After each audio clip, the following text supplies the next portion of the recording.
When I last broached the topic of the 1934 musical The Puppet's Regime, my knowledge was apparently very limited. I had originally believed that all the audience members who entered the theater on that fateful night were deceased. But I was incorrect. One lone audience member, Alice Corey James, who was 9 years old when her grandparents took her to see the show, lives in Connecticut with her grandchildren. I garnered this information after my long investigation as to the theater which housed the unfortunate events of 1934. I found myself on a wild goose chase after a long time of theater owners shoving me in different directions via emails or the rare private meeting. I was eventually given the home address of the little old man who shall go unnamed. This man had worked in several theaters over the past 50 or so years and had collected many borrowed theater items.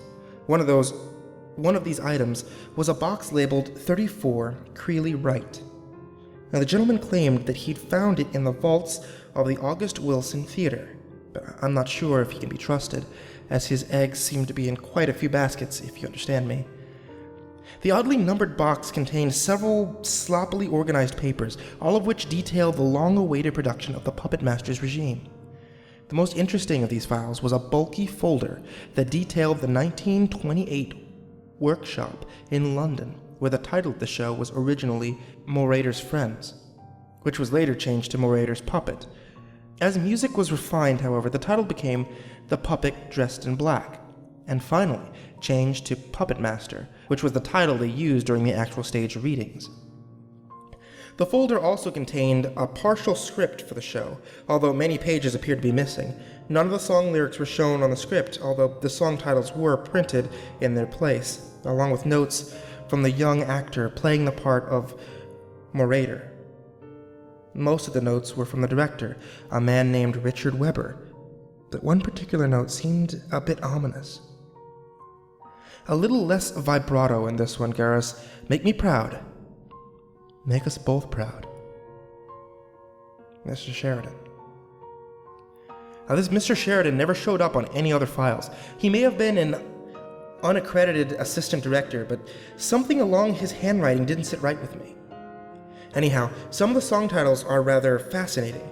Tunes with such titles as Never Mind Me, Mister, or Morator Was an Orphan, and Get a Puppet make the production seem like any other. And the characters don't seem to be written in any strange way, most to my disappointment. It seems like a harmless little kiddie show, cutesy and upbeat. However, as the script progresses, the notes from Mr. Sheridan become more evident, and his messages become increasingly disturbing. We love it the way you used to do it. Stop doing what we never told you to try. Your cheeks puffed out at the end of this number, Garrus. I love it. He loves it. We both love it. They love it. Meet me backstage after the reading, Garrus. He has a gift for you. Meet us backstage, Garrus. They love to look at you. Never leave, Garrus. You're too important to Puppetmaster. After reading up to the scene where Morator and his friends try to sell dolls, creatively titled The Doll Selling Song, I decided to stop reading and do a bit of research on Garrus Creeley. I wasn't prepared for the sickening results. Garrus Creeley was born on November 3rd, 1916. His mother had been a vaudeville stripteaser who lacked the funds necessary to support a child. As a result, he was taken in as a 3-year-old by a man whose last name was Sheridan. His first name is recorded differently in many documents, and most people believe that it was either Carmichael or Charles, but Sheridan was apparently a Coney Island architect who designed elaborate fun houses and carnival houses. He was also a private composer. He had written many vaudeville numbers and Coney Island themes, and Garrus Creeley Sheridan was a semi-popular vaudeville performer in 1921 to 1923, upon which he was removed from the Sheridan home after Garrus claimed to have been sexually abused by his adoptive father. Garrus was taken to live with Annabelle and Henry McGregor, a middle-class family living in Upper Manhattan. Annabelle and Henry, in an attempt to rid him of his childhood trauma, relocated to Worcester, England, with Henry McGregor's relatives. Coincidentally, Puppetmaster began rehearsals for the workshop a year after Garrus Creeley moved to England. The music and lyrics were still accredited with Anonymous. Now, one might assume that this is just another depressing backstory to a child performer from early 1900s, but it gets worse. Sheridan, along with being an architect and composer, was also a great patron of child pornography. He was the leader of a small group of individuals who specialized in the production of such articles. What makes this more revolting is that from 1921 to 1923, the years that Creeley was his legal son, Sheridan housed a child-centered burlesque theater / brothel underneath his estate. In 1924, he was placed in Danvers State Lunatic Asylum in Massachusetts and escaped in 1926, a year before rehearsal began for the Puppetmaster. Now returning to the script for Puppetmaster, we actually have a tangible record for both the end of Act 1 as well as most of Act 2. The actual ending of Act 1, as it was written, was such. Murator and his friends design a puppet exactly like the one that Murator had seen in his dreams, that was explained in a song entitled The Puppet Dressed in Black, which I assumed was cut in the Broadway production. Now this puppet then comes to life and calls upon his magic powers to send Murator and his friends into a parallel universe. Act 2 begins with Murator finding his friends, as well as Mr. Officer, to be asleep and dangling from puppet strings.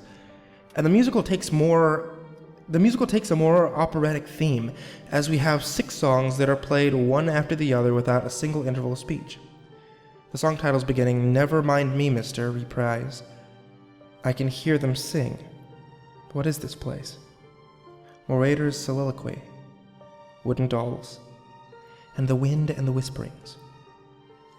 After this, Murator is confronted by the old man in black from the first act, who, in a long monologue, explains Murator's deep, passionate, sexual longings.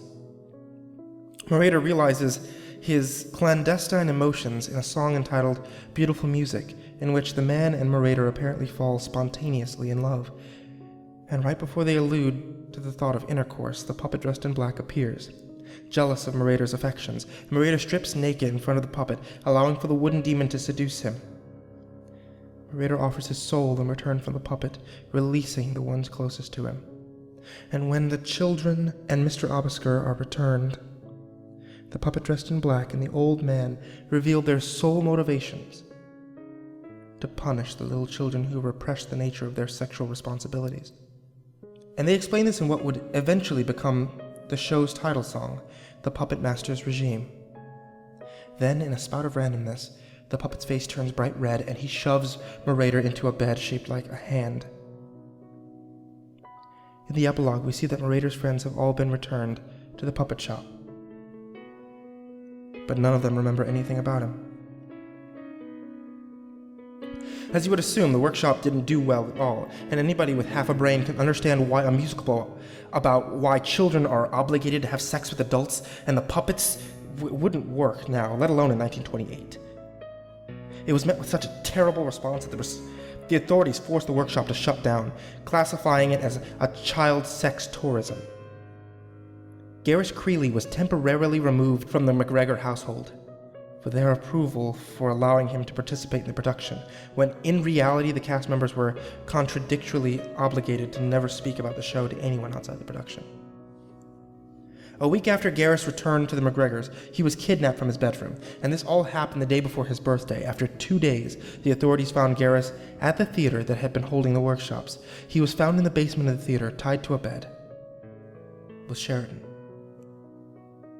Sheridan, of course, was taken into police custody, where he died 2 days later of a lung infection. However, the most disturbing part about the crime scene was described by Officer James Cartwright. "We broke through the door, and we all fumbled down the stairs. We could hear him, Creeley, screaming, and we charged into the bedroom and saw puppets. Puppets everywhere, all of them made to look exactly like the little Creeley fellow. They all had been. There had to be dozens of them all over the room. Some of them were neatly dressed like little dolls. Others didn't have any clothes on at all. It was so disgusting. I felt sick just thinking about it. Along with the recorded 76 Garris Creeley-esque puppets that had been found underneath the theater, authorities found several articles of the occult in Sheridan's makeshift apartment. He had apparently begun to worship an ancient god called Podominus, a dark spirit who controlled all of life within invisible puppet strings. And most of the investigators believe that Sheridan had created this god himself, using the surplus of insanity that he had retained by the time of his death. They found a 5,026-page novel that Sheridan had written over the course of the past 9 years entitled Puppets. It was an extended manuscript version of Puppetmaster. It was centered around the character of Marauder Absence, a character obviously based around Garris Creeley. Following the events of the Puppetmaster, the McGregors admitted Garris Creeley to the West Riding Mental Hospital, known as Hyroids Hospital, in order to repair his obvious mental damage. He was supervised by his adoptive uncle, Dr. Gregory McGregor, who was personally documented in his progression of 1928 to 1932, when he was released. Other than the folder containing the information from the 1928 workshop, most of the documents presented in the box 34 Creeley Write were mass jumbles of different documents, everything from vague police reports to scratching reviews of the workshop, and none of them are in any particular order. The only valuable document I've managed to find is a list containing the names of all the audience members who attended in 1934. Seeing as how Alice Corley James is still alive and was seated in the 4th row of the theater, I hope to contact her soon in order to continue my investigation.